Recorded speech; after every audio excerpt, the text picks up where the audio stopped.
నమస్తే అండి, welcome to 41 Days channel. ఈరోజు మనం డిస్కస్ చేయబోయే టాపిక్ ఏంటంటే ఇన్నర్ ప్రోడక్ట్ స్పేస్. జనరల్గా వెక్టర్ స్పేస్ డిస్కస్ చేయడం మొదలైతే అప్పుడే 4 యూనిట్స్ కంప్లీట్ చేసుకున్నాం. 5th యూనిట్ వచ్చేసి ఈ ఇన్నర్ ప్రోడక్ట్ స్పేస్. ఈ ఇన్నర్ ప్రోడక్ట్ స్పేస్ గురించి డిస్కస్ చేసే ముందు మీకు కొన్ని ఫండమెంటల్స్ అయితే తెలియాలి. ఎందుకంటే ఇన్నర్ ప్రోడక్ట్ స్పేస్ ఒక యాంగిల్లో చూస్తేనేమో వెక్టర్స్ మధ్య ఉండే స్కేలార్ ప్రోడక్ట్ డిఫైన్ చేసినట్టు ఉంటుంది. ఇంకొక యాంగిల్లో చూసినప్పుడు ఇదేదో ఒక కాంప్లెక్స్ నెంబర్ యొక్క ప్రాపర్టీస్ని హోల్డ్ చేస్తున్నట్టు, ఏదో కాంప్లెక్స్ నెంబర్స్ యొక్క ప్రాపర్టీస్ని ఇక్కడ మళ్ళీ రివిజన్ చేస్తున్న ఫీలింగ్ వస్తుంది. సో అందుకోసం జనరల్గా అసలు స్కేలార్ ప్రోడక్ట్ ఎలా డిఫైన్ చేస్తాం అవి అండ్ కాంప్లెక్స్ నెంబర్స్కి ఉన్న ప్రాపర్టీస్ ఏంటనేవి డిస్కస్ చేసిన తర్వాత అప్పుడు మనం ఇన్నర్ ప్రోడక్ట్స్ గురించి మాట్లాడుకుందాం. ఫస్ట్ వన్, జనరల్గా మీరు ఆల్రెడీ 4th యూనిట్ వరకు వచ్చేసారు కాబట్టి ఎగ్జామ్కి వెళ్ళే ముందు రివిజన్ చేస్తారు కాబట్టి మీరు బాగా గుర్తుపెట్టుకోండి. క్లాస్ నెంబర్ 21 నుంచి 27 వరకు అవి ఓన్లీ పీజీకి వెళ్ళే స్టూడెంట్స్ ఫండమెంటల్స్ తెలియాలి, అక్కడ ఆబ్జెక్టివ్లో క్వశ్చన్స్ వస్తాయనే వేలో ఆ క్లాసులు చెప్పడం జరిగింది. మీరు ఒకవేళ చూడకపోతే చూడక్కర్లేదు, ఒకవేళ చూసినా సరే ఎగ్జామ్కి వెళ్ళే ముందు రివిజన్ చేయక్కర్లేదు. ఎందుకంటే దాని నుంచి మ్యాక్సిమం మీకు క్వశ్చన్స్ అనేవి రావు. అవి జస్ట్ ఫండమెంటల్స్ మీకు తెలియాలి, యూ హ్యావ్ టు నో అని చెప్పి క్లాస్ చెప్పడం జరిగింది. అంతే తప్ప అవి వాటి నుంచి ఎగ్జామ్స్ వస్తాయి, ఎగ్జామ్లో మార్క్స్ వస్తాయి అని చెప్పి మళ్ళీ రివిజన్ కోసం టైం వేస్ట్ చేసుకోవద్దు. రిమైనింగ్ క్లాసెస్ చూడండి. ఓకే, సరే అయితే మనం కాంప్లెక్స్ నెంబర్స్ గురించి డిస్కస్ చేద్దాం అనుకున్నాం కాబట్టి ఏంటి కాంప్లెక్స్ నెంబర్స్ అన్నాం అనుకోండి. జనరల్గా ఎప్పుడు కూడా కాంప్లెక్స్ నెంబర్ అనేది నేను అక్కడ ఇన్నర్ ప్రొడక్ట్ స్పేస్ పెట్టాను, హెడ్డింగ్ కాంప్లెక్స్ నెంబర్ గురించి చెప్తున్నాను, కన్ఫ్యూజ్ అవ్వద్దు. ఇక్కడ కొన్ని ప్రాపర్టీస్ కాంప్లెక్స్ నెంబర్స్ ఉన్న ప్రాపర్టీసే ఉంటాయి. సో వీటి గురించి నీకు తెలిసినా సరే నేను ఒక్కసారి గుర్తు చేస్తాను అంతే. ఓకే, జనరల్గా ఎప్పుడు కూడా కాంప్లెక్స్ నెంబర్ని జెడ్ తోటి నోట్ చేస్తారు. Z is equal to X plus i y. ఈ ఫార్మేట్లో ఉన్న నెంబర్ని కాంప్లెక్స్ నెంబర్ అంటారు. ఇక్కడ ఎక్స్ వై రెండు కూడా ఏంటంటే రియల్ నెంబర్సే. అంటే కాంప్లెక్స్ నెంబర్ ఎలా ఫామ్ అవుతుంది అంటే రెండు రియల్ నెంబర్స్ని ఎడిషన్ చేస్తా, బట్ ఒకదాన్ని మాత్రం దేంతో మల్టిప్లై చేస్తాను, ఐతో మల్టిప్లై చేస్తాను. I denotes for imaginary. I అంటే ఏంటంటే ఇమాజినరీ, దానికి ఒక వాల్యూ ఉంది. ఐ ఈజ్ ఈక్వల్ టు √-1 అంటే ఇంకా చెప్పాలంటే I square is equal to -1. I square is equal to -1 అనే వాల్యూ నుంచి ఐ ఈజ్ ఈక్వల్ టు √-1 వచ్చింది. అంటే ఇక్కడ -1కి రూట్ కట్టలేను కాబట్టి దానికి ఒక సింబల్ ఇచ్చేసారు, ఆ సింబల్ పేరే i. So x is z is equal to X plus i y. ఇందులో ఈ ఎక్స్ని ఏమని పిలుస్తారంటే రియల్ పార్ట్ అంటారు. ఇక్కడ వైని ఏమని పిలుస్తారంటే ఇమాజినరీ పార్ట్ అంటారు, ఎందుకంటే ఐతో మల్టిప్లై ఉంది కాబట్టి. Suppose y is equal to 0 అయిపోయింది అనుకోండి క్వశ్చన్లో కనుక, అంటే మన ఇచ్చిన కాంప్లెక్స్ నెంబర్లో కనుక వై వాల్యూ 0 అయిందనుకో, అప్పుడు ఏముంటుందమ్మా, Z is equal to only X ఉంటుంది. అంటే Z is equal to X ఉందంటే ఎక్స్ అనేది ఏంటి, ఆర్ కదా, అప్పుడు ఆ నెంబర్ ఏమైపోతుంది, రియల్ నెంబర్ అయిపోతుంది. అంటే నాకు జనరల్గా తెలిసి ఒక కాంప్లెక్స్ నెంబర్ కూడా రియల్ నెంబర్ అవుతుంది ఎప్పుడు, when imaginary part is 0. So imaginary part కనుక 0 అయింది అనుకోండి, అప్పుడు ఆ కాంప్లెక్స్ నెంబర్ మనకి ఏమవుతుంది, రియల్ నెంబర్. అంటే ప్రతి కాంప్లెక్స్ నెంబర్లోని కూడా ఇమాజినరీ వాల్యూ 0 అయిపోయింది అనుకోండి, ఆ ప్రతి నెంబర్ ఏమైపోతుంది, రియల్ నెంబర్ అయిపోతుంది. అందుకే ఇక్కడ ఒక పాయింట్ గుర్తుపెట్టుకోండి, real number is subset of complex number. Complex నెంబర్ని సితో డినోట్ చేస్తారు. కాంప్లెక్స్ నెంబర్ దేంతో డినోట్ చేస్తారు, సితో డినోట్ చేస్తారు. అంటే రియల్ నెంబర్ సిస్టమ్ పెద్దదా, కాంప్లెక్స్ నెంబర్ సిస్టమ్ పెద్దదా అంటే కాంప్లెక్స్ నెంబర్ సిస్టమే పెద్దది. మరి ఆర్ దానికి ఉన్న రిలేషన్ ఏంటంటే R is subset of complex numbers. అంటే ప్రతి రియల్ నెంబర్ని కూడా ఇండైరెక్ట్గా ఏం చెప్పచ్చు, కాంప్లెక్స్ నెంబర్ అని చెప్పచ్చు. ఓకేనా, సరే అయితే నేను ఇక్కడ జెడ్ యొక్క జెడ్ బార్ ఎగ్జిస్ట్ అవుతుంది, దీన్ని కాంజుగేట్ అంటారు. పైన ఇలా సింబల్ కనుక పెట్టానంటే దాన్ని కాంజుగేట్ అంటారు, చదివేటప్పుడు జెడ్ బార్ అంటారు. జెడ్ బార్ అంటే నథింగ్ బట్ ఇక్కడ జెడ్ ఈజ్ ఈక్వల్ ఎంతమ్మా, ఎక్స్ ప్లస్ ఐవై కదా, జెడ్ బార్ అంటే ఎంతంటే x minus i y. Z minus x minus i y అంటే ఐ ముందు ఉన్నదానికి ప్లస్ ఉంటే మైనస్ పెట్టాలి, మైనస్ ఉంటే ప్లస్ పెట్టాలి. అంటే ఐ ముందు సింబల్ చేంజ్ చేస్తే వచ్చేదాన్ని ఏమంటారు, కాంజుగేట్ ఎలిమెంట్ అంటారు. ఇప్పుడు నేను కాంప్లెక్స్ నెంబర్ యొక్క మల్టిప్లికేషన్ ఎలా ఉంటుందో చెప్తాను. Z into Z bar, Z into Z bar చేసినప్పుడు ఎంత అవుతుందమ్మా, X plus IY into X minus IY, X plus IY into X minus IY. So multiply చేశాను అనుకోండి, X into X X square, X into IY అంటే minus X IY, YX అంటే IYX, minus into minus plus into minus minus I into I square. I square value ఎంత చెప్పుకున్నాం, -1 అనుకున్నాం, అంటే +1 y square. Nani ఈ term పోగా నీకు ఎంత వచ్చింది, x² + y square x square plus y square. నన్ను జెడ్ ఇంటూ జెడ్ వరకు పెట్టుకున్న పేరు ఏంటంటే mod z whole square. mod z whole square అంటే mod z హోల్ స్క్వేర్ అంటే nothing but z into Z bar. దీని వాల్యూ ఎంత దీనికి ఈక్వల్ అయింది x square plus y square. Suppose దీనికి స్క్వేర్ ఆ సైడ్కి వెళ్ళిపోయింది అనుకోండి, ఏమొస్తుంది నాన్న mod z is equal to square root of x square plus y square. mod z is equal to square root of x square plus y square. దీన్నే magnitude అంటారు లేదా లెంత్ అని కూడా అంటారు. దాన్ని మ్యాగ్నిట్యూడ్ లేదా or length of a complex number. So ఈ విధంగా mod z డిఫైన్ చేస్తాం. సరిగ్గా చూడండి, ఇప్పుడు దీనికి రూట్ వేసాం అనుకోండి, ఎక్స్ స్క్వేర్లో స్క్వేర్ రూట్ పోతే ఎక్స్, పక్కన వై స్క్వేర్ ఉంది కాబట్టి అప్పుడు ఖచ్చితంగా ఎక్స్ ప్లస్ సంథింగ్ ఉంటుంది. ఎక్స్ ప్లస్ సంథింగ్ అంటే ఈ mod z వాల్యూ ఖచ్చితంగా దేనికంటే ఎక్కువ ఉంటుంది, ఎక్స్ కంటే ఎక్కువ ఉంటుంది. దేనికంటే ఎక్కువ ఉంటుందమ్మా, ఎక్స్ కంటే ఎక్కువ ఉంటుంది. ఇక్కడ ఎక్స్ని ఏమంటారని చెప్పాను, రియల్ పార్ట్ అంటారని చెప్పాను. దేని యొక్క రియల్ పార్ట్, జెడ్ యొక్క రియల్ పార్ట్. అంటే ఇక్కడ నుంచి బేస్ చేసుకున్నాను అనుకోండి, mod z ఈజ్ ఆల్వేస్ ఏం చెప్పచ్చమ్మా, real Z of real Z కంటే ఖచ్చితంగా mod z వాల్యూ ఎక్కువ ఉంటుంది. సిమిలర్లీ ఇమాజినరీ జెడ్ కొంటే కూడా ఎలా ఉంటుంది, mod z అనేది ఎక్కువే ఉంటుంది. సో దీనికంటే జెడ్ ఎక్కువే, దీనికంటే జెడ్ ఎక్కువే. ఇది ఒక పాయింట్ గుర్తుపెట్టుకోండి, మన ఫ్యూచర్లో ఎప్పుడైనా యూజ్ చేసే అవకాశం. అండ్ నెక్స్ట్ నన్ను z is equal to X plus i y, z bar is equal to x minus i y. ఈ రెండు వాల్యూస్ని కలపండి, దీన్ని కలిపాను అనుకోండి, అప్పుడు ఎంత వస్తుందమ్మా, Z plus Z bar is equal to నన్ను ఐవై మైనస్ ఐవై. రెండు పోతే ఐవై అండ్ మైనస్ ఐవై రెండు క్యాన్సిల్ అయిపోతుంది. ఇంకెంత ఉంటుంది, X plus X is equal to 2x. Z plus Z bar is equal ఎంత వచ్చింది, 2x వచ్చింది. కానీ ఎక్స్ని ఏమంటారని చెప్పాను, రియల్ పార్ట్ ఆఫ్ జెడ్ అంటారని చెప్పాను. అంటే దేనికి ఈక్వల్ అవుతుంది, 2 రియల్ పార్ట్ ఆఫ్ జెడ్. బాగా గుర్తుపెట్టుకో, Z plus Z bar is equal ఎంతమ్మా, 2 real part of Z. Similarly ఇందులోంచి తీసేయండి, జెడ్లోంచి జెడ్ బార్ని తీసేసారు అనుకోండి, ఇప్పుడు ఈ ఎక్స్ పోతుందా, పోయింది. I y minus of minus plus i y. So i y ఎంత అయింది, 2iy అయింది, 2iy. అంటే z minus Z bar is equal to 2iy.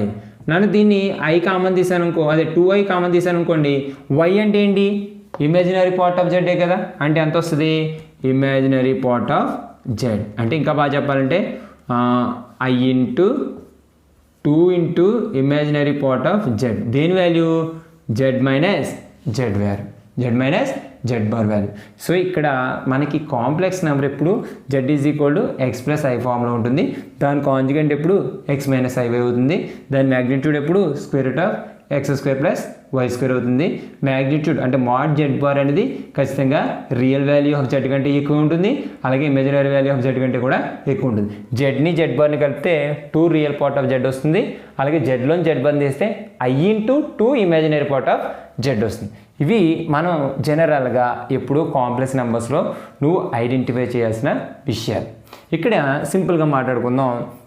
In case Z is equal to real number, అంటే Z is equal to X అనేది real number అయిపోయింది అనుకో, అంటే number కనుక ఆ నెంబర్ కనుక రియల్ నెంబర్ అయిపోయింది అనుకోండి, దీనికి కాంజుగేట్ కట్టమని అనుకో. ఇప్పుడు ఈ క్వశ్చన్కి కాంజుగేట్ కట్టమంటే ఐ పక్కన ప్లస్ ఉంది కాబట్టి ఏం చేస్తావు, మైనస్ వేసావు. మరి దీనికి కాంజుగేట్ కట్టమని అనుకోండి, ఈ క్వశ్చన్ ఈ వాల్యూలో అసలు అయ్యి ఉందా, మరి ఐ లేనప్పుడు ఐ పక్కన ఐ ఉంటేనే కదా, ఐ పక్కన ప్లస్ ఉంటే మైనస్ పెట్టండి, మైనస్ ఉంటే ప్లస్ పెట్టమన్నాను. ఇక్కడ ఏమైనా ఉందా, లేదు. కాబట్టి ఎప్పుడైనా సరే if Z is real number, z is real number, then z is equal to z bar. z is equal to z bar. అంటే ఎందుకు సార్ అంటే రియల్ నెంబర్ ఎప్పుడు అవుతుందో అప్పుడు z is equal to దేనికి ఈక్వల్ అవుతుంది, xకి ఈక్వల్ అవుతుంది. z bar కూడా దేనికి ఈక్వల్ అవుతుంది, xకి ఈక్వల్ అవుతుంది. అంటే ఎప్పుడైనా సరే z రియల్ నెంబర్ అయితే z is equal to z bar. అదే కనుక z కాంప్లెక్స్ నెంబర్ అయితే ఎప్పటికీ ఈక్వల్ అవుతుంది. ఎందుకంటే అప్పుడు z వాల్యూ ఎంత, x plus i y, z bar value x minus i y, రెండు డిఫరెంట్గా ఉంటాయి. ఓకే, అదొక పాయింట్ గుర్తుపెట్టు. సరే, ఇప్పుడు నేను బోర్డు మీద చెప్పిన ప్రతి పాయింట్ కూడా ఇప్పుడు చెప్పబోయే ఇన్నర్ ప్రోడక్ట్ స్పేస్లో ఒక థియరం విషయంలో కానీ, ఒక ప్రాబ్లం విషయంలో కానీ, ఒక డెఫినేషన్ విషయంలో కానీ ఎక్కడో చోట నేను యూజ్ చేసుకోవడం జరుగుతుంది. అందువల్ల ప్రతి పాయింట్ నేను బోర్డు మీద చెప్పిన ప్రతి పాయింట్ను నువ్వు మెమరైజ్ చేసుకోండి, పేపర్ మీద రాసుకోవడం కాదు, మైండ్లో ఎక్కించుకోవాలి. ఓకే, నెక్స్ట్ ఇప్పుడు మనం చెప్పాలనుకుంటుంది చాప్టర్ పేరేంటి, ఇన్నర్ ప్రోడక్ట్ స్పేస్ కదా. సో ఇన్నర్ ప్రోడక్ట్ స్పేస్ చెప్పేటప్పుడు జనరల్గా వి ఆఫ్ ఎఫ్ అనేది ఒక vector space, V of F అనేది ఒక వెక్టార్ స్పేస్. మీకు తెలుసు V is a vector space అయితే F is a field of real numbers or complex numbers. ఇక్కడ ఇబ్బంది అక్కడే వచ్చింది. ఎఫ్ అనేది ఏంటన్నా ఇదే real numbers or complex numbers. ఇప్పుడు దాకా మీరు నేర్చుకున్నదంతా కూడా రియల్ నెంబర్స్తో డిస్కస్ చేసాం. ఒకవేళ కాంప్లెక్స్ నెంబర్స్ కూడా ఇక్కడ ఇన్వాల్వ్ అవుతాయి, అంతకంటే పెద్ద విషయం కాదు. కానీ సపోజ్ ఇప్పుడు వి ఆఫ్ ఎఫ్ని ఎప్పుడు ఇన్నర్ ప్రోడక్ట్ స్పేస్ అంటారు? అది జస్ట్ వెక్టర్ స్పేస్ అయింది కదా. ఇన్నర్ ప్రోడక్ట్ స్పేస్ అని ఎప్పుడు అంటామంటే నేను ఒక సంథింగ్ని డిఫైన్ చేసుకుంటున్నాను. ఆ సంథింగ్ ఎలా డిఫైన్ అయిందో తర్వాత చెప్తాను నేను. ప్రెజెంట్ అయితే నేను ఒక సంథింగ్ డిఫైన్ చేస్తున్నాను. ఇప్పుడు వి ఆఫ్ ఎఫ్ అనేది ఒక వెక్టర్ స్పేస్ అంటే అందులో సెట్ ఆఫ్ వెక్టర్స్ ఉంటాయి కదండి, ఆల్ఫా బీటా సంథింగ్ ఏదైతే వెక్టర్స్ ఉంటాయి కదా. ఇప్పుడు if alpha comma beta belongs to V, ఈ వెక్టర్ ఆల్ఫా కామా బీటాలు అనేది వెక్టర్ స్పేస్లో వెక్టర్స్ అయినప్పుడు త్రీ కండిషన్స్ సాటిస్ఫై చేస్తే ఆ వెక్టర్ స్పేస్ని ఇన్నర్ ప్రోడక్ట్ స్పేస్ అంటారు. త్రీ కండిషన్స్ సాటిస్ఫై చేస్తే ఏమంటారు? ఆ వెక్టర్ స్పేస్ని ఇన్నర్ ప్రోడక్ట్ స్పేస్ అంటారు. అంటే ఏంటి సార్ ఆ కండిషన్స్ అంటే, first alpha comma beta is equal to beta comma alpha conjugate. అంటే బ్రాకెట్, ఇది బ్రాకెట్ అనుకుంటావో ఏమనుకుంటావో తెలియదు కానీ alpha comma beta is equal to beta comma alpha. ఇంకా బాగా చెప్పాలంటే దీన్ని ఇన్నర్ ప్రొడక్ట్ అంటారు. ఈ సింబల్ ఎలా పెట్టానంటే దాని అర్థం ఏంటమ్మా? Inner product. అంటే inner product of alpha comma beta is equal to conjugate of inner product of beta comma alpha అవ్వాలి, ఒక కండిషన్. రెండోది, ఎప్పుడైనా సరే ఆల్ఫా అనేది వీలో తీసుకుని అది ఇన్నర్ ప్రొడక్ట్ స్పేస్ అయ్యింది అంటే, అది కనుక ఇన్నర్ ప్రొడక్ట్ స్పేస్ అయింది అనుకోండి, ఖచ్చితంగా ఆల్ఫా కామా ఆల్ఫా కట్టినప్పుడు ఖచ్చితంగా ఏమవ్వాలంటే గ్రేటర్ దెన్ 0 అవ్వాలి. For all alpha belongs to V. అంటే ఆల్ఫాకి మధ్య ఇన్నర్ ప్రొడక్ట్ స్పేస్ కడితే అది ఖచ్చితంగా ఏం రావాలి? పాజిటివ్ వాల్యూ రావాలి. అది ఖచ్చితంగా ఏం రావాలన్నా పాజిటివ్ వాల్యూ రావాలి. అండ్ థర్డ్ వన్, డిస్ట్రిబ్యూషన్లో హోల్డ్ అవ్వాలి. ఏంటి సార్ డిస్ట్రిబ్యూషన్లో అంటే A alpha plus B beta gamma value దేనికి ఎక్కువ అవ్వాలంటే ఏ కామన్ తీస్తే alpha gamma plus B common తీస్తే బీటా గామా.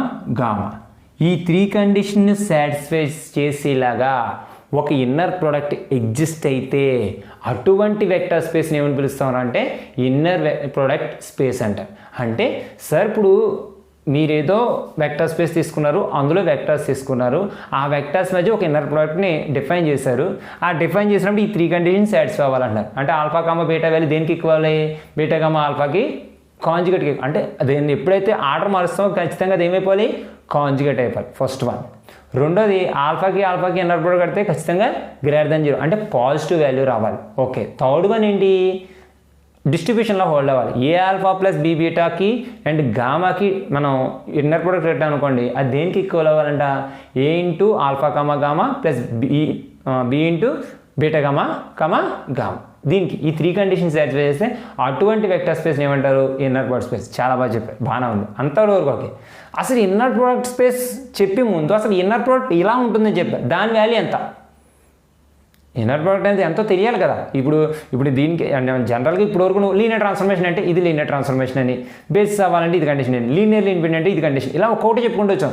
అసలు ఇన్నర్ ప్రోడక్ట్నే డిఫైన్ చేయకుండా నువ్వు ఇన్నర్ ప్రోడక్ట్ స్పేస్ గురించి చెప్పేసుకున్నావు. సరే సార్, అసలు ఇన్నర్ ప్రోడక్ట్ని ఎలా డిఫైన్ చేస్తారంటే, ఇప్పుడు ఇన్నర్ ప్రోడక్ట్ డిఫైన్ చేసేప్పుడు ఈ మూడు కండిషన్ సాటిస్ఫైలో చూసుకోవాలి నేను. అందుకే ఇక్కడ ఇన్నర్ ప్రోడక్ట్ ఎలా డిఫైన్ చేస్తారని ఇక్కడ చెప్తాను, బాగా గుర్తుపెట్టుకోమా. అనే ఇన్నర్ ప్రోడక్ట్ ఎలా వస్తుందంటే, ఇప్పుడు alpha is equal to alpha 1 వద్దు, ఇంకా బాగా చెప్పాలంటే A1 A2 A3 and beta is equal to B1 B2 B3 అని ఒక 2 వెక్టర్స్ తీసుకున్నాం. Alpha is equal to A1 A2 A3 and beta is equal to B1 B2 B3 అనే 2 vectors తీసుకున్నాను. తీసుకున్నప్పుడు inner product of alpha beta ఎలా ఉంటుందిరా అంటే, inner product of alpha beta ఎలా డిఫైన్ అవుతుందంటే, ఇక్కడ చెప్పాను గుర్తుందా? Inner product nothing but scalar product అని. ఇది ఒక వెక్టర్ అది వెక్టర్ అని. ఇప్పుడు స్కేలార్ ప్రోడక్ట్ ఎలా డిఫైన్ చేశాను? ఐ కోఎఫిషియెంట్స్ అంటే A1 into B1 A2 into B2 A3 into B3. ఇది దీన్ని ఏమని పిలుస్తారంటే ఇన్నర్ ప్రోడక్ట్ అంటారు. దాన్ని ఏమని పిలుస్తారమ్మా? Inner product. సో ఇలాంటి ప్రోడక్ట్ ఈ 3 కండిషన్ని సాటిస్ఫై చేస్తే ఆ వెక్టర్స్ VFFలో ఉన్నాయి కాబట్టి VFFని ఏమని పిలుస్తారు? ఇన్నర్ ప్రోడక్ట్ స్పేస్ అంటారు. ఇది just inner product for real numbers. అలా కాకుండా సపోజ్ కాంప్లెక్స్ నెంబర్స్ తీసుకున్నాను అనుకోండి, ఇది ఏమైపోద్ది అంటే alpha is equal to A1 A2 A3, beta is equal to B1 B2 B3. నాన్న ఇది రియల్ నెంబర్స్, డైరెక్ట్గా మల్టిప్లై చేసి సరిపోతుంది.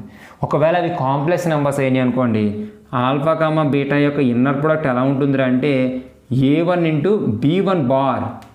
అంటే ఇక్కడ B1 ఉంటుంది కదా, అదేంటి కాంప్లెక్స్ నెంబర్ కదా, దానికి ఏం చేయాలమ్మా, కాంజుగేట్ కట్టాలి. కాంప్లెక్స్ నెంబర్కి కాంజుగేట్ తెలుసు కదా, x ప్లస్ ఐవై అంటే ఎంత తీసుకోవాలి, x minus i y, and plus A2 into B2 bar plus A3 into B3 bar.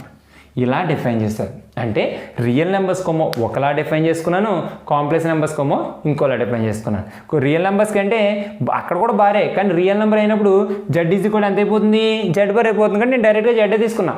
But complex నెంబర్లో జెడ్ ఈజ్ కూడా జెడ్ బార్ అవ్వదు కదా, అందుకే పర్టికులర్గా బార్ తీసుకోవాల్సి వచ్చింది. సో క్లియర్గా అంటే డెఫినేషన్ అదే, ఇన్నర్ ప్రోడక్ట్ అంటే ఈ వెక్టర్ని ఈ వెక్టర్ని మల్టిప్లై చేయడమే.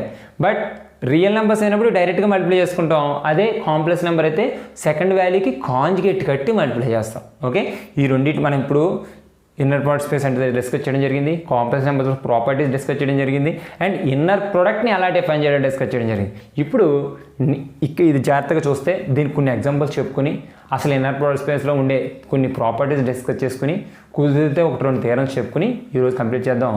జాగ్రత్తగానే వచ్చేయండి. ఓకే, సో ఇన్నర్ ప్రోడక్ట్ అంటే ఆల్ఫాకి బీటా అంటే ఇన్ బిట్వీన్ 2 వెక్టర్స్ మధ్య డిఫైన్ చేయడం జరుగుతుంది. అది 3 డైమెన్షన్లో అయితే ఒకలా ఉంటుంది, 4 dimension. Okay, for example 3 dimension అనుకోండి, A1 B1 A2 B2 A3 B3.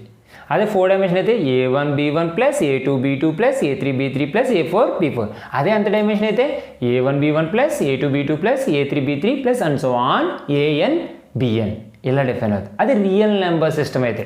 అదే కాంప్లెక్స్ నెంబర్స్ వెక్టర్స్ అయితే ఏం చేస్తాం సార్, అప్పుడు A1 B1 bar plus A2 B2 bar plus A3 B3 bar. ఇలా సో ఏంటి సార్ కాంప్లెక్స్ నెంబర్ సిస్టమ్ అంటారు. అసలు కాంప్లెక్స్ నెంబర్స్ ఎందుకు వస్తున్నాయి, ఈవెన్ నెంబర్స్ రియల్ నెంబర్స్ ఎందుకు వస్తున్నాయి అంటే జనరల్గా V(f) అనేది వెక్టార్ స్పేస్ అని నీకు తెలుసు, అందులో వెక్టార్స్ ఉంటాయని కూడా తెలుసు.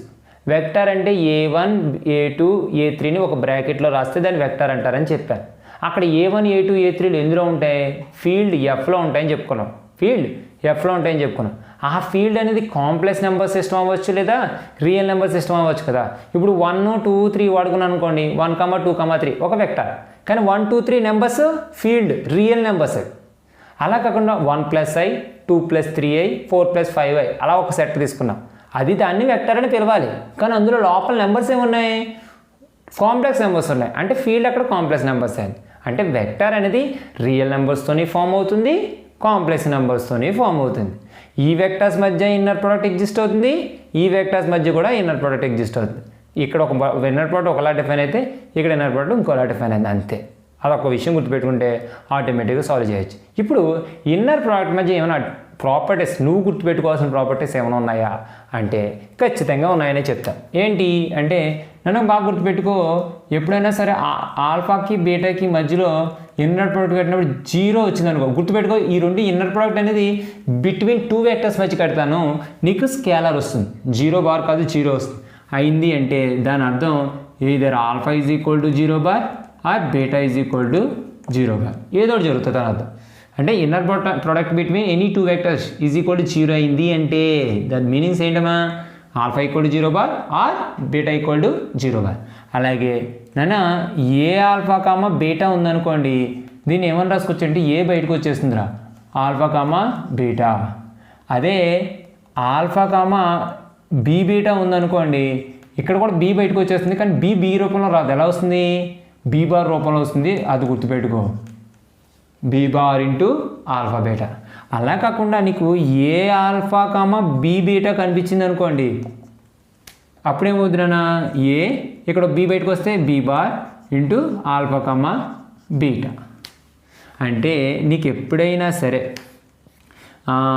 Alpha comma A beta plus B gamma అని కనిపించింది అనుకోండి, మీరు దీన్ని ఏమని రాసుకోవాలంటే ఆల్ఫా ఫస్ట్ బీటాతో ఉంటుంది, తర్వాత ప్లస్ ఆల్ఫా తర్వాత గామాతో ఉంటుంది.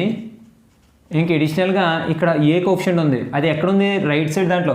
లెఫ్ట్ టు రైట్ తీసుకుంటే రైట్ సైడ్ దాంట్లో ఉంది కాబట్టి ఏ ఫ్రంట్కి వస్తే ఏ బార్ అవుతుంది. ఇక్కడ బీకు రైట్ సైడ్ దాంట్లో ఉంది కాబట్టి ఫ్రంట్కి వస్తే బీ బార్ వస్తుంది. ఇవి బేసిక్గా నువ్వు ప్రాపర్టీస్ అంటే ఇన్నర్ ప్రోడక్ట్స్లో ఈ పాయింట్స్ గుర్తుపెట్టుకున్నావు అనుకో, ఫ్యూచర్లో నేను ఏదైనా పాయింట్ చెప్పేవాడు చాలా నాకు ఈజీగా కన్వీనియంట్గా ఉంటుంది. ఓకే, సో నెక్స్ట్ నువ్వు నేర్చుకోవాల్సిన డెఫినేషన్ ఏంటంటే నార్మ్ లేదా length of a vector. Norm or length of a vector. Suppose ఏదైనా ఆల్ఫా అనేది ఒక వెక్టర్ అయిందమ్మా, ఆల్ఫా అనేది ఒక వెక్టర్, ఇందులో వెక్టర్ స్పేస్ విఎఫ్ఎఫ్లో ఒక వెక్టర్, అది ఒక ఇన్నర్ ప్రోడక్ట్ స్పేస్ అయింది. VFF is inner product space, alpha belongs to V అయినప్పుడు నీకు నార్మ్ ఆల్ఫాని ఏమని పిలుస్తారంటే ఇలా డినోట్ చేస్తారు. అక్కడ మ్యాగ్నిట్యూడ్ అని నేర్చుకుంటాం కదా, వెక్టర్స్లో మనం ఏం నేర్చుకుంటాం, మ్యాగ్నిట్యూడ్ అని నేర్చుకుని అటు సైడ్ ఇటు సైడ్ మాడ్యులస్ పెడతాం. ఇక్కడ మాడ్యులస్ పెట్టకుండా ఏం చెప్తానంటే రెండు గీతలు అటు సైడ్ ఇటు సైడ్ 2 లైన్స్ వేసుకుని దాన్ని నార్మ్ అని చదువుతాం. దాన్ని లెంత్ ఆఫ్ ఏ వెక్టర్ అంటారు. ఎలా డిఫైన్ చేస్తారు అంటే alpha and alpha, alpha and alpha. For example alpha is equal to A1 A2 A3 అన్నాను అనుకోండి, A1 A2 A3. ఇప్పుడు ప్రొడక్ట్ చేయాలంటే దీంతో A1తో మళ్ళీ A1 మల్టిప్లై అవ్వాలి, ప్లస్ A2తో A2A ప్లస్ A3తో A3A. సో చేయగా ఏమొస్తుందన్నా A1 square plus A2 square plus A3 square. బాగా గుర్తుపెట్టుకో, norm alpha value square root of inner product స్పేస్కి ఈక్వల్. అంటే ఇప్పుడు ఇది ఎంత అవుతుంది, స్క్వేర్ రూట్, అంటే ఇది స్క్వేర్ రూట్. అంటే నార్మ్ ఆల్ఫా వాల్యూ దీనికి ఈక్వల్ అయిందన్నా square root of A1 square plus A2 square plus A3 square. ఇది ఎక్కడో చూసినట్టు ఉంది కదా, దీన్నే కదా నువ్వు మ్యాగ్నిట్యూడ్ అని చెప్పు ఇప్పుడు దాకా. సో ఇక్కడ అందుకే చెప్తున్నాను, వెక్టార్స్కు అక్కడ వెక్టార్స్కు ఉన్న స్కేలార్ ప్రోడక్ట్ రూల్స్ ఇక్కడ ఎగ్జిస్ట్ అవుతాయి. సో నార్మ్ ఏదైనా ఒక వెక్టార్ యొక్క నార్మ్ కావాలంటే నువ్వేం చేయాలి, దాన్ని మ్యాగ్నిట్యూడ్ కట్టాలి. పెట్టుకున్న పేరు ఏంటంటే నార్మ్ ఆల్ఫా అని ఇలా ఉంటుంది. ఇప్పుడు దీని నుంచే ఒక యూనిట్ వెక్టార్ ఆఫ్ ఆల్ఫా అడిగాను అనుకోండి, మీకు తెలుసు కదా ఒక ఆల్ఫా అనేది యూనిట్ వెక్టర్ అవ్వాలంటే దాని యొక్క మ్యాగ్నిట్యూడ్ ఎంత అవ్వాలి, 1 అవ్వాలి. ఇక్కడ ఏమవ్వాలంటే నార్మ్ అనేది 1 అవ్వాలి. నార్మ్ 1 అయితే అప్పుడు ఆ వెక్టర్ని ఏమని పిలుస్తారు, యూనిట్ వెక్టర్ అంటారు. నార్మ్ అనేది 1 అయితే దాన్ని ఏమంటారు నాన్న, యూనిట్ వెక్టర్. కానీ ఇచ్చిన వెక్టర్ ప్రతిదీ యూనిట్ వెక్టర్ అవ్వాలని రూల్ లేదు. ఇచ్చిన వెక్టర్ ఏది కూడా యూనిట్ వెక్టర్ అవ్వాలని రూల్ లేదు. అప్పుడు ఏం చేస్తామంటే దానికి యూనిట్ వెక్టర్ కడతాం. ఎలా అంటే alpha by norm alpha, alpha by norm alpha. ఇది పద్ధతి. ఈ విధంగా అంటే ఆల్ఫా బై నార్మ్ ఆల్ఫా కట్టాలంటే ముందు నార్మ్ ఆల్ఫా కట్టాలి. నార్మ్ ఆల్ఫా కట్టాలంటే ముందు దానికి ఏం కట్టాలి, ఇన్నర్ ప్రోడక్ట్ స్పేస్ కట్టాలి. ఇన్నర్ ప్రోడక్ట్ కట్టి దానికి ఏం తీసుకోవాలన్నా, రూట్ తీసుకోవాలి. అది అక్కడ దాకా గుర్తుపెట్టు.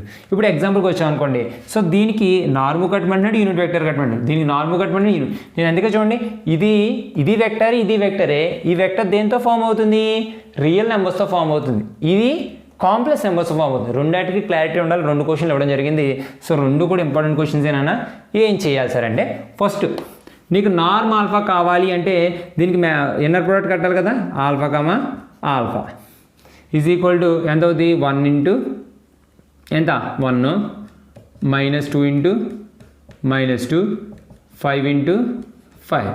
సో చేశాను అనుకో 1 ప్లస్ 4 ప్లస్ 25 చేస్తే ఎంత వచ్చింది, 30. కానీ మనకి నార్మ్ ఆల్ఫా ఫార్ములా దేనికి ఈక్వల్ అయింది నాన్న, square root of inner product of alpha comma alpha, అదే కదా డిఫైన్ అయింది. సో చేస్తే స్క్వేర్ రూట్ ఆఫ్ 30. ఇది నార్మ్ ఆల్ఫా అయింది. తర్వాత యూనిట్ వెక్టర్ అడుగుతున్నాడు. So unit vector of alpha is equal ఎంతమా, ఆల్ఫా బై నార్మ్ ఆల్ఫా అంటే 1 by root 30 into 1 comma minus 2 comma 5. Simplify చేశాను అనుకో 1 by root 30 comma minus 2 by root 30 comma 5 by root 30 ఇలా. So ఎప్పుడైనా సరే ఒక యూనిట్ వెక్టర్ కట్టే విధానం ఇది రియల్ నెంబర్స్కి. మరి కాంప్లెక్స్ నెంబర్స్కి ఏం చేస్తామంటే కాంప్లెక్స్ నెంబర్స్లో ఏం మారిపోదు, ఇన్నర్ ప్రోడక్ట్ కట్టేటప్పుడు చాలా జాగ్రత్తగా కడతాం అంతే. ఇప్పుడు ఆల్ఫా ఇది ఈక్వల్ ఇచ్చాడు. ఇప్పుడు ఆల్ఫా కామా ఆల్ఫా యొక్క ఇన్నర్ ప్రోడక్ట్ కట్టాను అనుకోండి, ఫస్ట్ ఏం తీసుకోవాలి, 3 అయ్యే తీసుకోవాలి. కానీ సెకండ్ వెక్టార్లో ఉన్న వాల్యూకి ఏం చేయాలి, కాంజుగేట్ తీసుకోవాలి. ఇంకో సెకండ్ వెక్టార్ కూడా అదే కాబట్టి 3+iకి కాంజుగేట్, తర్వాత 4i, తర్వాత 4iకి కాంజుగేట్, -4, తర్వాత -4కి కాంజుగేట్.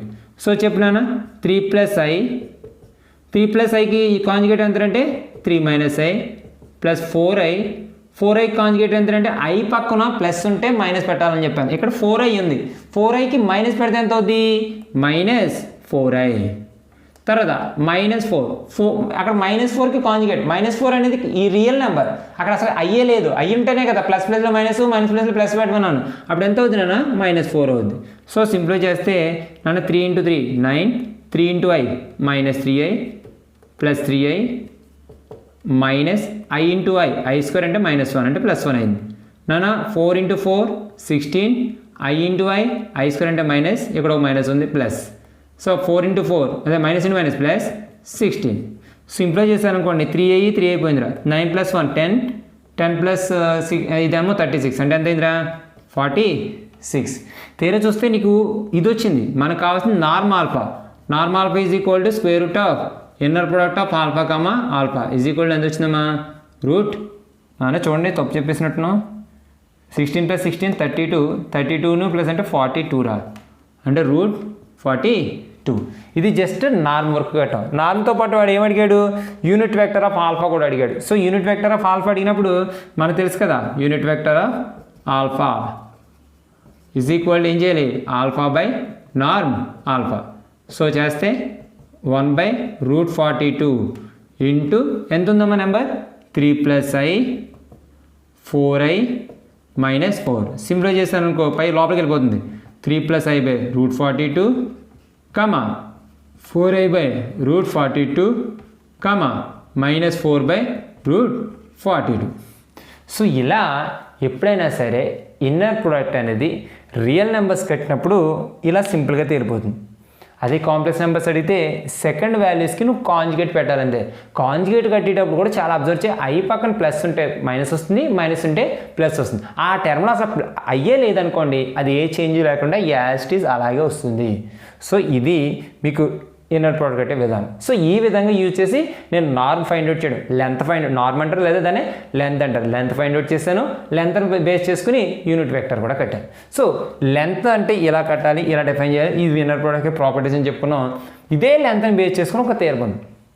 ఏంటి సార్ థియరం అంటే in and inner product space V(f) norm alpha is greater than 0. Norm alpha ఎప్పుడు కూడా పాజిటివ్ వాల్యూ వస్తుందని ప్రూవ్ చేయాలంట, పాజిటివ్ వాల్యూ వస్తుందని చెప్పాలి. ఇప్పుడు సరే ఏదైనా సరే మనకి ఫస్ట్ నెంబర్ చెప్పిన కండిషన్ ఏంటి alpha not equal to 0, alpha not equal to 0. ఇప్పుడు V(f) అనేది ఇన్నర్ ప్రోడక్ట్ స్పేసే కదమ్మా. V(f) అనేది ఏంటి ఇన్నర్ ప్రోడక్ట్ స్పేస్ అయినా. ఇన్నర్ ప్రోడక్ట్ స్పేస్ అవ్వాలంటే మేజర్గా 3 కండిషన్స్ సాటిస్ఫై చేయాలని చెప్పా. ఒకటి inner product of alpha comma beta is equal to beta comma ఆల్ఫాకి కాంజుగేట్ అని. రెండోది ఆల్ఫా కమా ఆల్ఫా వాల్యూ ఖచ్చితంగా ఏమవ్వాలని చెప్పాను గ్రేటర్ దెన్ 0 అవ్వాలని చెప్పాను. ఎప్పుడు ఆల్ఫా నాట్ ఈక్వల్ 0 అయితే. సో బాగా గుర్తుపెట్టుకోండి ఇక్కడ ఆల్ఫా నాట్ ఈక్వల్ 0 అయింది కాబట్టి ఖచ్చితంగా norm of alpha comma alpha value ఎంతమ్మా గ్రేటర్ దెన్ 0. ఇది గ్రేటర్ దెన్ 0 అయిందనుకో దీని యొక్క రూట్ కూడా ఏమవుద్ది గ్రేటర్ దెన్, ఇది గ్రేటర్ దెన్ 0 అయితే దాని యొక్క రూట్ కూడా ఏమవుద్ది గ్రేటర్ దెన్ 0 అవుద్ది. అంటే therefore root of norm of alpha comma alpha greater than 0. దీనికి పెట్టుకున్న పేరు ఏంటంటే norm alpha. So norm alpha greater than 0. So ఎప్పుడైనా సరే ఆల్ఫా నాట్ ఈక్వల్ టు 0 అయితే నార్మ్ ఆల్ఫా ఖచ్చితంగా ఏమవుద్ది గ్రేటర్ దెన్ 0 అవుతుంది. సో ఫస్ట్ కండిషన్ అయిపోయిందా. దీన్ని by definition of inner product space. So ఎప్పుడైనా సరే ఇన్నర్ ప్రోడక్ట్ స్పేస్ ప్రకారం ఆల్ఫా అనేది నాట్ ఈక్వల్ టు 0 అయితే సెకండ్ కండిషన్ ప్రకారం దాని యొక్క inner product space of alpha value inner product of alpha value ఎంత అవుతుందన్నా గ్రేటర్ దెన్ 0 అవుతుంది. మరి అది గ్రేటర్ దెన్ 0 అయిందని దాని యొక్క రూట్ కూడా గ్రేటర్ దెన్ 0 అవుతుంది. సో గ్రేటర్ దెన్ 0 అయింది ఏంటి రూట్కి పెట్టుకున్న వాల్యూ ఏంటి norm alpha. So norm alpha greater than 0. So clear. Second అది చూపించాలి నాన్న. ఇక్కడ నార్మ్ ఏ ఆల్ఫా ఇది కట్టాలి కదా, నార్మ్ ఏ ఆల్ఫా కట్టాలి కదా. దానికంటే ముందు నేను ఇది ఫైండ్ అవుట్ చేస్తాను ఏ ఆల్ఫా కామా ఏ ఆల్ఫా. సెకండ్ వన్ కోసం ఏ ఆల్ఫా కామా ఏ ఆల్ఫా. కానీ ఏ ఆల్ఫా కామా ఏ ఆల్ఫా ఎలా మారుతుంది ఇక్కడ ఉన్నది కాబట్టి లెఫ్ట్ సైడ్ ఉన్నది కాబట్టి ఇక్కడ 2 వెక్టర్స్ ఉన్నాయి. అందులో లెఫ్ట్ సైడ్కి ఏ అనేది కాన్స్టెంట్ కదా అది ఫ్రంట్కి వచ్చేస్తుంది, ఫ్రంట్కి వస్తే ఏ. కానీ రైట్ సైడ్ దాంట్లో ఏ ఉంది అది ఫ్రంట్కి వస్తే ఏ కింద ఉండదు, ఏమైపోద్దని చెప్పాను నేను ప్రాపర్టీస్ ప్రకారం ఏ బార్ గుర్తుందా బి ఇక్కడ ఉంది అది ఫ్రంట్కి వస్తే బి బార్ అవుద్దని చెప్పాం. So A bar into alpha comma alpha. నన్ను ఏ ఇంటూ ఏ బార్ అంటే ఎంతమా ఏ స్క్వేర్ గుర్తుందా. జెడ్ ఇంటూ జెడ్ బార్ ఎంత అవుద్ది అనుకున్నాం జెడ్ స్క్వేర్ అవుద్దని చెప్పుకున్నామా. మరి ఏ ఇంటూ ఏ బార్ ఎంత అవ్వాలి ఏ స్క్వేర్. ఇది ఆల్ఫా కామా ఆల్ఫాకి దీన్ని ఇలా పెట్టారంటే దాన్ని ఏమంటారు నార్మ్ ఆల్ఫా హోల్ స్క్వేర్. దీన్ని ఏమంటారు norm A alpha whole square. దీన్ని కొంచెం సింప్లిఫై చేశాను అనుకోండి, అంటే norm A alpha whole square, ఇక్కడ స్క్వేర్ కామన్ తీసాను అనుకోండి ఏమవుద్దిరా, మనం క్లియర్గా చెప్పాలంటే ఏ స్క్వేర్ కూడా కాదు, జెడ్ ఇంటూ జెడ్ బార్ అంటే మాడ్ జెడ్ హోల్ స్క్వేర్ రా. ఏంటి ఏ బార్ అంటే మాడ్ ఏ హోల్ స్క్వేర్, అంటే mod A plus norm alpha whole square. Square పోయింది అనుకోండి ఎంత వస్తుందమ్మా, norm A alpha is equal to mod A into norm alpha. ఇదే కదా ప్రూవ్ చేయమన్నాడు సెకండ్ కండిషన్. ఓకే, సో ఇది ఇన్నర్ ప్రోడక్ట్ స్పేస్లో బేసిక్గా నిన్ను అడిగే విషయాలు. సో ఈరోజు క్లాస్లో మనం కాంప్లెక్స్ నెంబర్స్ యొక్క ప్రాపర్టీస్, మినిమం ప్రాపర్టీస్, ఆ జెడ్ని జెడ్ బార్ని కలిపితే రియల్ వాల్యూ వస్తుందని, జెడ్లో జెడ్ని తీసేస్తే జెడ్ బార్ని తీస్తే ఇమాజినరీ వాల్యూ వస్తుందని, జెడ్ ఇంటూ జెడ్ బార్ చేస్తే జెడ్ స్క్వేర్ వస్తుందని, దాని value X square plus Y స్క్వేర్కి ఈక్వల్ అని, ఎప్పుడు మాడ్ జెడ్ వాల్యూ ఖచ్చితంగా రియల్ వాల్యూ కంటే ఎక్కువ, ఇమాజినరీ వాల్యూ కంటే ఎక్కువ ఉంటుందని, కాంప్లెక్స్ నెంబర్స్లో real value plus imaginary value రెండు వాల్యూస్ జీరో అయినాయి అనుకోండి, ఆ కాంప్లెక్స్ నెంబర్ వాల్యూ జీరోకి ఈక్వల్ అవుతుందని, ఒకవేళ ఇమాజినరీ వాల్యూ కనుక జీరో అయితే Z is equal to Z bar అయిపోతుందని కొన్ని ప్రాపర్టీస్ డిస్కస్ చేయడం జరిగింది. తర్వాత ఇన్నర్ ప్రోడక్ట్ ఎలా ఉంటుంది అంటే 2 వెక్టర్స్ మీద డిఫైన్ అవుతుంది. అది రియల్ నెంబర్స్ అయితే A1 B1 A2 B2 A3 B3 and so on AN BN అన్నిటికీ యాడ్ చేయాలి. అదే కాంప్లెక్స్ నెంబర్స్ అయితే A1 B1 bar plus A2 B2 bar plus A3 B3 bar and so on AN BN bar. అలాంటి inner product మధ్య 3 conditions satisfy చేస్తే, ఒకటి alpha comma beta కడితే ఈ బీటా కామా ఆల్ఫా యొక్క కాంజుగేట్కి ఈక్వల్ అవ్వాలి, ఆల్ఫాకి ఇన్నర్ ప్రోడక్ట్ కడితే ఖచ్చితంగా గ్రేటర్ దెన్ 0 అవ్వాలి if alpha not equal to 0. Third one A alpha plus B బీటాకి గామాకి కడితే A into alpha comma gamma and B into beta comma gamma ఇలా ఉంటుంది అని ఇన్నర్ ప్రోడక్ట్ చెప్పుకున్నాం. అదే ఇన్నర్ ప్రోడక్ట్ మీద డిఫైన్ చేసుకుంటూ కొన్ని ప్రాపర్టీస్ చేసుకొచ్చేయడం జరిగింది. ఎప్పుడైనా ఆల్ఫా అంటే ఏ ఆల్ఫా కామా బీటా ఉందనుకో, ఆల్ఫా పక్కన ఏ ఉంది కాబట్టి ఆ కాన్స్టెంట్ డైరెక్ట్గా ఫ్రంట్కి వచ్చి ఏ ఇంటూ ఆల్ఫా కామా బీటా అవుతుంది. అలా కాకుండా ఆల్ఫా కామా ఏ బీటా ఉందనుకో, బీటా పక్కన అంటే రైట్ సైడ్ వెక్టర్కి ఉంది కాబట్టి కోఎఫిషియంట్ అది ఫ్రంట్కి వస్తే అవుతుంది బార్ అవుతుంది. అంటే ఇన్నర్ ప్రోడక్ట్లో 2 వెక్టర్స్ ఉంటాయి, లెఫ్ట్ సైడ్ ఉన్న వెక్టర్కి కోఎఫిషియంట్ కింద ఉంటే అది జనరల్గా వస్తుంది, అదే రైట్ సైడ్ ఉన్న వెక్టర్కి కోఎఫిషియంట్ ఉంటే బార్ రూపంలో వస్తుంది అని చెప్పుకున్నాం. దాన్ని బేస్ చేసుకున్నాం కొన్ని తీరం చెప్పేసాం. అంటే ఆ ఇన్నర్ ప్రోడక్ట్లో ఎనీ 2 వెక్టర్స్లో ఒక వెక్టర్ 0 అయినా టోటల్ ఇన్నర్ ప్రోడక్ట్ ఏమైపోద్ది 0 అయిపోతుంది అని ఇలాంటివి కొన్ని ప్రాపర్టీస్ చెప్పడం. తర్వాత మనం నేర్చుకుంది ఏంటంటే నార్మ్ లేదా లెంత్. నార్మ్ లేదా లెంత్ ఎలా డిఫైన్ చేశారంటే 2 గీతలు అటు పెట్టి ఆల్ఫా పెట్టేశారు, దాని value root of inner product of alpha comma alpha. Alpha value greater than 0 కాబట్టి నార్మ్ ఎప్పుడు కూడా ఏమైపోద్ది గ్రేటర్ దెన్ 0 అయిపోతుంది. దాన్ని బేస్ చేసుకుని ఒక తీరం కూడా చెప్పడం జరిగింది. అలా యూనిట్ వెక్టర్ కట్టమని అనుకోండి, యూనిట్ వెక్టర్ అంటే నార్మ్ వాల్యూ 1 అవ్వాలన్నారు. సో ప్రతి వెక్టర్కి నార్మ్ వాల్యూ 1 అవుతుంది కాబట్టి అప్పుడు ఏం చేస్తాం, ఒక వెక్టార్ని దాని యొక్క లెంత్తో డివైడ్ చేస్తే సరిపోతుంది అన్న. సో దాన్ని బేస్ చేసుకుని 2 సమ్స్ చెప్పడం జరిగింది. రియల్ నెంబర్స్కి చెప్పాను అండ్ కాంప్లెక్స్ నెంబర్స్కి చెప్పాను. కొంచెం క్లమ్జీగా ఉన్నా చాలా జాగ్రత్తగా ఎక్కించుకోండి. ఇది ఈరోజు క్లాసు. నెక్స్ట్ క్లాస్లో చాలా అంటే చాలా important theorem, Schwarz inequality theorem discuss చేద్దాం. సో ఎగ్జామ్స్ దగ్గరకు వచ్చేస్తున్నాయి కాబట్టి బాగా చదవండి. All the best and thank you.